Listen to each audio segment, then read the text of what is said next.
Hey, Bella here, the girl with the huge dreams of becoming a world-class architect. So, thanks to my boyfriend Ed, I got a job at the super prestigious Starcross Estate Company. I then found out that he was the owner's son. Because of this, some of my colleagues took an instant disliking to me. The worst of them all was this girl called Diane, who made snide comments toward me and kept on undermining my work.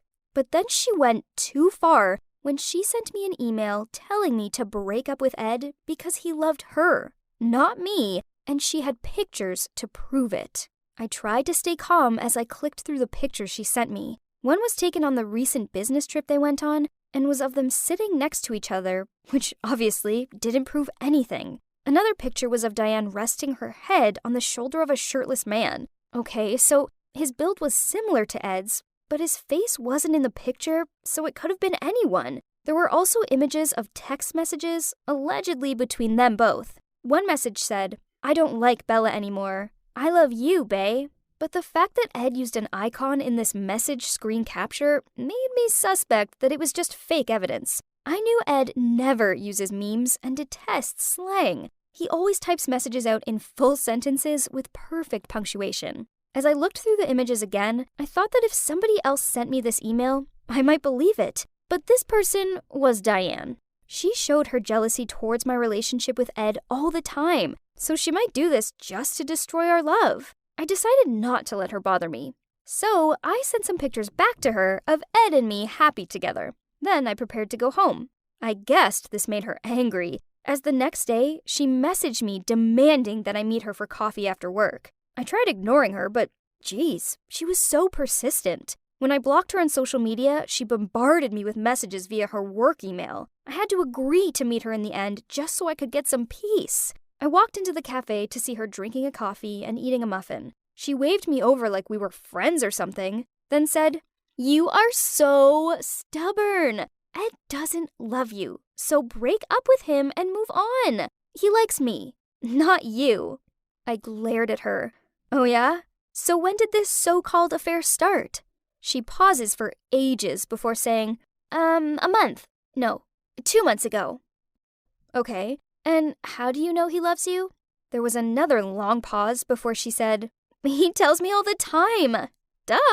I told her she was being ridiculous, and she should try finding a real-life boyfriend, not making up stories about mine. As I walked out of there, she shouted after me, "You'll regret this, Bella. Just you wait and see."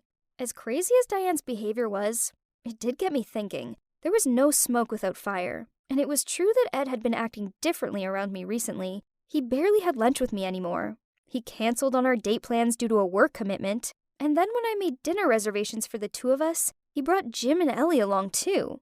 Then the business trips became a more regular thing. They were almost every weekend and on random weekdays. Whenever he was away, he never rang me or sent me a message. His excuse was he was busy, but how hard was it to send a text?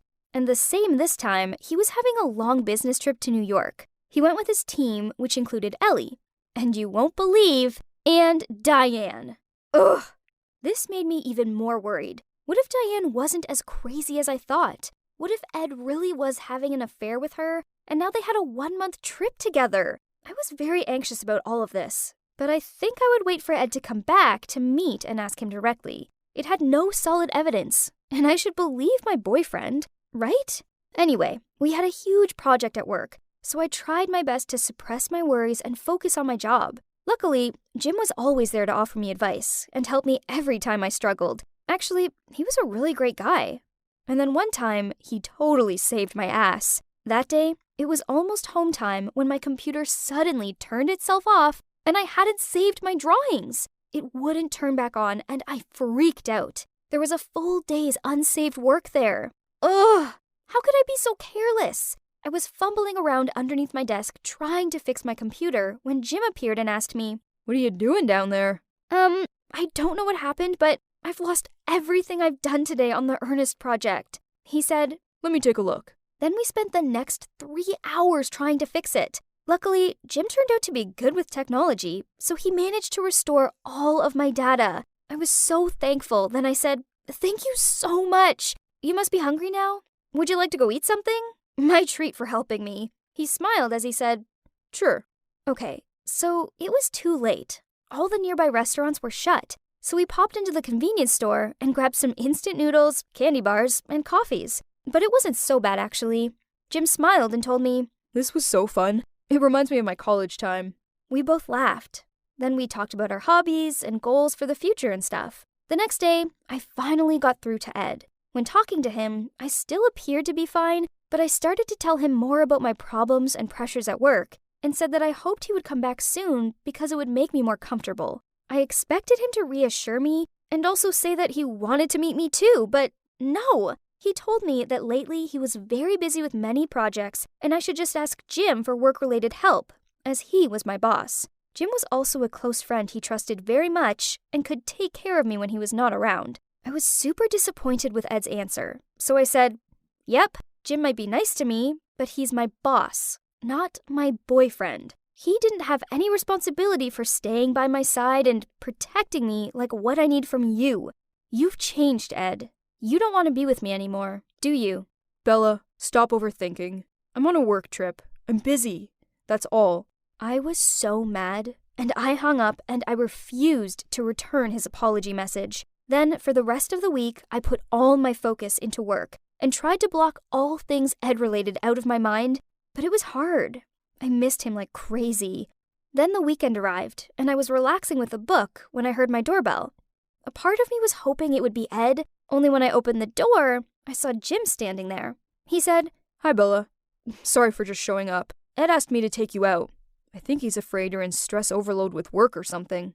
On hearing this, I didn't know whether I should feel happy or sad. So Ed did care about me, didn't he? But then, why wasn't it him at my door, not Jim? So I said, Thank you. That's really nice, but I'm not really in the mood.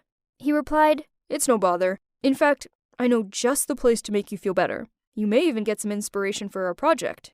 To be honest, I was kind of curious. And if it was work-related, then it would be dumb to miss out, right? To my complete surprise, he took me to the new Museum of Architecture. There were so many amazing models on display, and Jim was a great tour guide.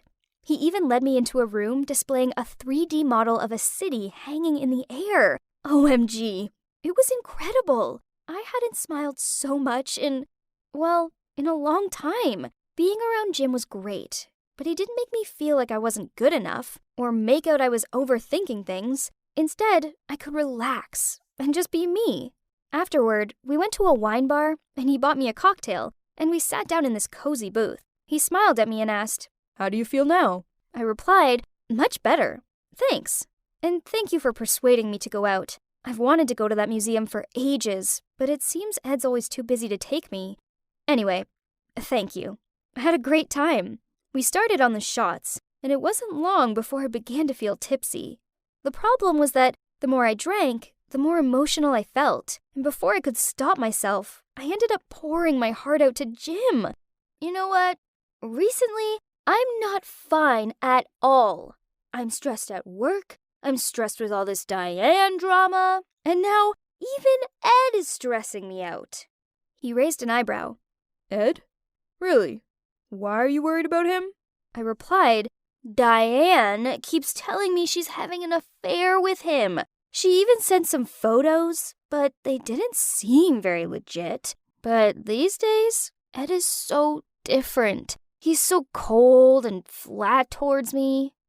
He couldn't even be bothered to come and see me. He sent you instead. No offense. Jim sympathetically looked at me and sighed. He didn't say anything. Then, because I'd drunk too much, I didn't think before I asked him, if Ed really betrayed me, then would you be on his side or mine? There was an awkward pause, so I laughed it off. Ignore me. I know you're Ed's friend, so of course you'll be on his side, right?